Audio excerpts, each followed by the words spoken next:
Hello students and welcome to today's biology class. So today we'll be starting a new chapter, that is chapter number 8, human health and diseases. तो students ये वाला जो chapter है ये basically deal करेगा about the immune system and the different type of common diseases that human being suffer from. उनका causative agent क्या होता है, उसको कैसे डायग्नोज किया जाता है, क्या क्या सिम्टम्स होते हैं, how we can treat it.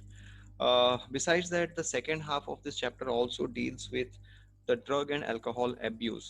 ठीक है, तो ये सारे टॉपिक्स हैं जो हम इस चैप्टर में डिस्कस करेंगे. Will discuss about the human health, will discuss about the diseases, we'll discuss about immune system, and also we'll discuss about the problems of adolescence, basically the alcohol and the drug abuse. So let us start this chapter, that is human health and diseases. Now what do you mean by the word health? जब भी आपके मन में health word आता है तो उसका मतलब क्या होता है? Now health is defined as a state of complete physical, mental and social well-being. तो जब हम लोग हेल्थ बोलते हैं, it is not based on your physical और योर फिजियोलॉजिकल सिस्टम ओनली. ऐसा नहीं है कि आपका फिजिकल कंडीशन ठीक है, आपका फिजियोलॉजिकल कंडीशन ठीक है, your circulatory system is functioning normal, your nervous system is functioning normal, then you call you are healthy. No, along with it you also have to take into consideration your mental state. Human beings का mental state भी उनके body के functioning पे बहुत hamper करता है. अगर आप स्ट्रेस्ड हो, अगर आप सैड हो, अगर आप एंग्री हो और इफ यू आर डिप्रेस्ड, तो आपके बॉडी का फिजियोलॉजिकल सिस्टम प्रॉपर्ली फंक्शन नहीं करेगा. तो इसीलिए आपका मेंटल स्टेट भी नेसेसरी है. As well as you also have to take into consideration your social health. Social health का मतलब ये होता है कि देखो, हम ह्यूमन बींग सोशल एनिमल्स होते हैं. अगर आपको आइसोलेट करके रख दिया जाए किसी जगह पे, away from all the human beings, आप इससे बात नहीं कर पाओगे, कम्युनिकेट नहीं कर पाओगे, धीरे धीरे करके आपका मेंटल स्टेट डिटोरिएट करेगा and your physical state will also deteriorate, because we are social animals, we can not live an isolatory life, solitary life. तो keeping that in to mind, हमें तीन चीजों को लेके अपना हेल्थ को डिफाइन करना पड़ता है: physical or the physiological state, mental, as well as social well-being. But this health can be affected by many factors. Basically तीन factors से affect होता है हमारा health का. जो पहला factor है जो हम affect करता है वो होता है genetic disorders. Now sometimes we are born with these genetic disorders. ये हमारे body में from our birth होता है. कुछ तो genetic disorder हमने previous chapters में भी discuss किया है, लाइक द डाउन सिंड्रोम हो गया, आपका फिनाइल कीटोन्यूरिया हो गया, या फिर genetic disorder like sickle cell anaemia, haemophilia. तो ये सारे कंडीशंस आपके बॉडी के हेल्थ को इफेक्ट करते हैं, आपको डिजीज कॉज कर सकते हैं, and that is at genetic level. Okay. Secondly enough infections. ये जो इन्फेक्शंस होते हैं वो किसी ना किसी कॉजेटिव एजेंट से होते हैं. there are different bacteria, there are different microorganisms, certain fungus, virus. ये सब हमारे बॉडी में आने के बाद they come into our body like parasites and they infect us. वो हमको infect करते हैं. तो ये जो infections होते हैं, that is because of disease causing agents called as pathogens. ये जो disease causing agents होते हैं उनको हम लोग बोलते हैं pathogens. You can please take it down. They are called as the pathogens, disease causing agents. So they can be of different types. Virus हो सकते हैं, बैक्टीरिया हो सकते हैं, फंगस हो सकते हैं, और sometimes nematode and all, they can also cause different kinds of infection. And the third factor which affects our health is our lifestyle. हमारा लाइफस्टाइल बहुत इफेक्ट करता है हमारे हेल्थ को. लाइक आपका डाइट क्या है, प्रॉपर डाइट मिल रहा है कि नहीं, are you getting all the nutrients और you are not taking certain nutrients. Rest, if you are working continuously without rest, that is also going to impact your health. Exercises, these are a very important part of your daily life, as because ये exercise जो होते हैं आपके physiological systems को properly function करके रखते हैं. That is a very you can say integral part of the life. Besides that, drugs or alcohol abuse, if you are addictive to this kind of substances like drugs, alcohol, tobacco, that can cause also different kinds of diseases. तो हमारा health तीन चीजों से affect होता है: genetic disorders, infections and lifestyle disorders. Sorry. So when functioning, disease क्या होता है पहले define कर लेते हैं. When functioning of one or more organ or organ systems of the body is adversely affected, characterized by signs and symptoms, it is called as disease. तो आपके body में एक या एक से ज्यादा ऑर्गन्स या फिर कोई ऑर्गन सिस्टम अगर इफेक्टेड हो रहा है और उससे कोई साइंस और सिम्टम्स दिखाई दे रहे हैं, like take the example, fever है आपका, आपका हेडेक हो रहा है, आपको स्वेटिंग आ रहा है, आपको चिल्स हो रहा है, तो ये सब सिम्टम्स होते हैं. These are different signs that you are suffering from some kind of a disease. So that can be categorised as a disease. तब इसको हम लोग एक डिजीज बोलते हैं, राइट. अब disease can B broadly classified into two types. एक होता है इन्फेक्शियस डिजीज, जो हमने अभी थोड़ी देर पहले डिस्कस किया कि कॉज्ड बाय पैथोजेंस, और दूसरा होता है non infectious disease. This non infectious disease they may be genetic, कभी कभी जेनेटिक होता है, या फिर कभी कभी फिजियोलॉजिकल होते हैं, which are not transmitted from one individual to another, और they are not caused by pathogens, but they might be caused by deficiency of certain condition, और they might be caused by any kind of physiological problem और issue. तो उस type के infections को हम लोग non infectious बोलते हैं. We call it as non infectious. ठीक है.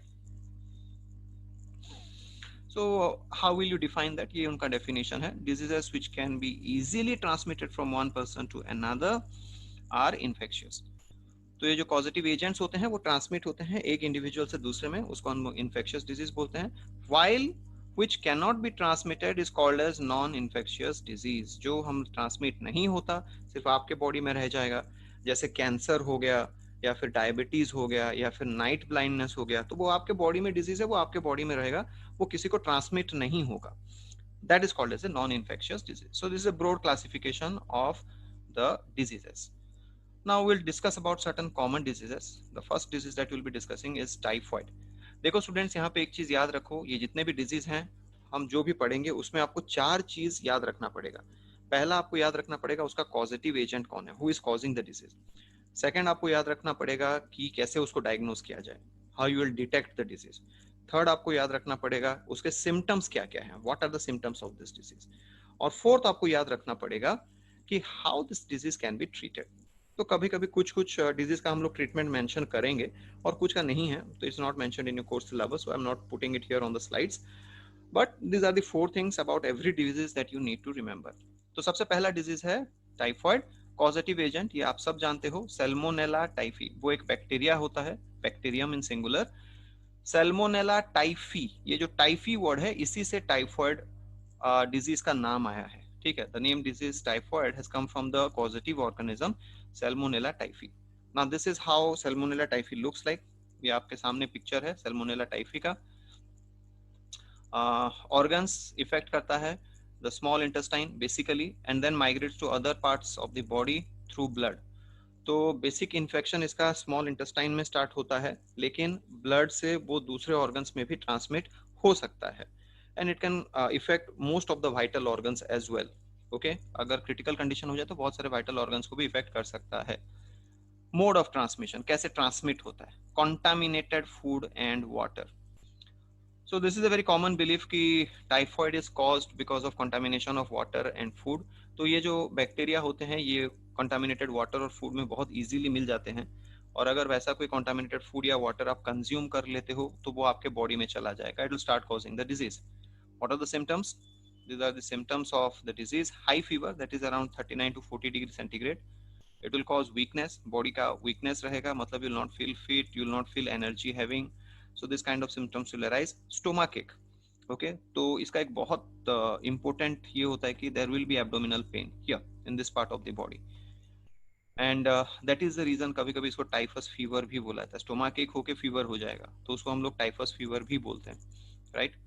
लॉस ऑफ एपिटाइट, मतलब भूख नहीं लगेगा, you will not feel to eat something, कुछ खाने का मन नहीं करेगा, and you will not feel the urge to have something. तो that is the kind of state which is called as loss of appetite. Headache, ये तो आप जानते हो, सर दर्द. And in severe conditions it might cause intestinal perforations. Perforations में small holes. तो अगर सीरियस कंडीशन हो जाए तो आपके इंटेस्टाइन्स में छेद हो सकते हैं, and if not treated this can lead to death. Okay, so that is the condition, the disease called as typhoid. Now this disease is detected by a specific kind of test called as Widal test. Okay, तो ये है Widal test. इसका एक testing kit आता है. तो यहाँ पे आप लोग देख सकते हो, इसमें Widal टेस्ट का एक इंपॉर्टेंट पॉइंट आप लोग याद रखो कि यहाँ पे हम लोग एंटीजन या पैथोजन को डिटेक्ट नहीं करते हैं. In fact we detect the antibody produced because of that antigen. तो ये एक बहुत यूनिक टेस्ट है जो बाकी किसी डिजीज के लिए अप्लाई नहीं होता है. यहाँ पे क्या होता है, अगर वीडल टेस्ट किया जाए तो वो वहां पे सैल्मोनेला टाइफी जो एंटीजन है, पैथोजन है, उसको डिटेक्ट नहीं करेगा. उसके वजह से जो एंटीबॉडी आपके बॉडी में प्रोड्यूस होता है उसको वो डिटेक्ट करता है. So that is the reason कि this is little different from any other kind of blood test और urine test. This is a very unique case of Mary Mellon, nicknamed Typhoid Mary. This is the lady. So what actually happened? Ki this lady actually originally belonging to Ireland. She was a cook by profession, and so she was a cook by profession. And what actually she did is कि वो जो खाना cook करती थी, through that she started to spread the disease typhoid because she was a typhoid carrier. तो ये एक बहुत यूनिक सा केस था जहाँ पे thousands of people were affected by typhoid because this lady was a typhoid carrier. तो इसको इसीलिए नाम दे दिया गया typhoid Mary. She was nicknamed typhoid Mary. Okay, so this is about the disease called as typhoid. The next disease is pneumonia. Now pneumonia disease you will find ki its causative agent Streptococcus pneumoniae. From the name you can suggest कि इसी से pneumonia होता है. Pneumonia is the name of the species itself. Besides that एक और organism होता है Haemophilus influenza. These are different bacteria. ये दोनों bacteria हैं. तो Streptococcus pneumoniae and influenza, they both can cause pneumonia. Now this is Streptococcus pneumoniae bacteria, and the organ affected is the alveoli of lungs. Now this alveoli, this is the place where the air is stored. जब हम लोग breathing करते हैं तो जो air जाता है हमारे लंग्स के छोटे छोटे पाउच होते हैं जिसको एल्वियोली बोला जाता है, वहां पे स्टोर होता है. Okay, so that is a part of the body which is affected due to this disease. How does it spread? Mode of transmission to droplets of aerosol or by air. तो छोटे छोटे droplets होते हैं जो air से transmit होते हैं when you are coughing और स्नीजिंग, तो उसी से वो ट्रांसमिट हो जाता है from one individual to another. Symptoms, you'll find these are the specific symptoms that you'll observe in the disease called pneumonia. Fluid filled alveoli, तो alveoli में infection हो जाएगा. जहाँ पे एयर जमा होना चाहिए वहाँ पे पानी जमा होने लगेगा. Fever will be there, there will be chills, मतलब बॉडी बहुत ठंडा लगेगा. You'll have shivering, cough, that is also a common symptom of this disease. Headache, sir दर्द होगा. Blue sleeps and fingernails. तो क्या होता है जब आपके लंग्स में ज़्यादा पानी भर जाता है तो प्रॉपरली आपका ऑक्सीजन एब्जॉर्ब नहीं हो पाता ब्लड में. As a result the tip of your nails, the lips, जहाँ पे ब्लड वेसल्स बहुत पतले होते हैं, very fine blood vessels are there, वहाँ पे प्रॉपरली ऑक्सीजन नहीं पहुँचता, and that will appear bluish in colour. This is seen in case of severe conditions. General conditions में ऐसा नहीं होता, सीवियर कंडीशंस में ऐसे दिखाई देता है. So these are the symptoms: high fever, chills, headaches, loss of appetite, low blood pressure, calmness, bluiness, cough on sputum, fatigue, aches, joint pains, gastric and vomiting, all this. ठीक है. So these are the different kinds of conditions that you will see in pneumonia. Next one is common cold. ये भी कुछ कुछ similar ही है pneumonia के साथ, but this is very common. And see, जब हम लोग कॉमन कोल्ड बोलते हैं हमको लगता है कि सर्दी लो टेम्परेचर की वजह से होता है, but that is not true. Common cold का पॉजिटिव एजेंट जो होता है that is a virus called as rhino virus. And this virus actually जब लो टेम्परेचर हो जाता है तो ये ज्यादा एक्टिव हो जाता है, because at 37 degree temperature this virus is not very much active. तो इसीलिए जब थोड़ा ठंडा होता है तब जाके ये वायरस आपको इफेक्ट करने लगता है. It starts to affect you. This is the virus, rhinovirus, on your screen. Now, organs which are affected, as you know, nose and the respiratory tract. Remember, common cold में lungs infect नहीं होता, ठीक है. सिर्फ आपका respiratory tract, that is your pharynx, somewhat larynx and trachea, ये सब effect होंगे, लेकिन lungs इफेक्ट नहीं होगा. Majorly it affects the nose, इसीलिए इसका नाम पड़ गया rhinovirus. The word rhino means nose, तो ये nose को इन्फेक्ट करता है, इसीलिए rhinovirus इस वायरस का नाम है. Mode of transmission, as you know, कि it is transmitted through droplets by sneezing or coughing, which is contained in the different objects. या फिर contaminated different objects है जहाँ पे sneeze या cough हुआ है, उसको अगर आप पकड़ते हो तो वो भी आपके बॉडी में जा सकता है. और जब कोई sneeze करता है या फिर cough करता है तो ये droplets वो एयर में चले जाते हैं. अगर वो एयर आप लोग ब्रीथ कर लोगे तो आपके बॉडी में आ जाएगा. ठीक है. सिम्टम्स क्या क्या होते हैं? Basically it affects the nose and the respiratory tract, as we have already mentioned. तो nasal congestion मतलब आपका nose जो है वो block हो गया जैसा लगेगा. It will feel like something is there and it is blocking the nose. Sore throat, गला खराब होना, उसको हम लोग खराश भी बोलते हैं. Hoarseness means there will be roughness in your respiratory system, थोड़ा rough लगेगा. And coughing, that is a very common symptoms. Tiredness भी होगा. These all are symptoms of the common cold.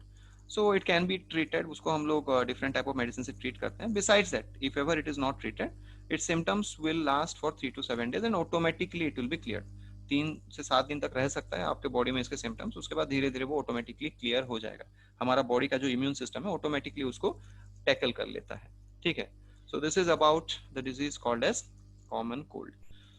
So we'll in the next class we'll be moving on to the next topic, that is your malaria. That's a very important disease students.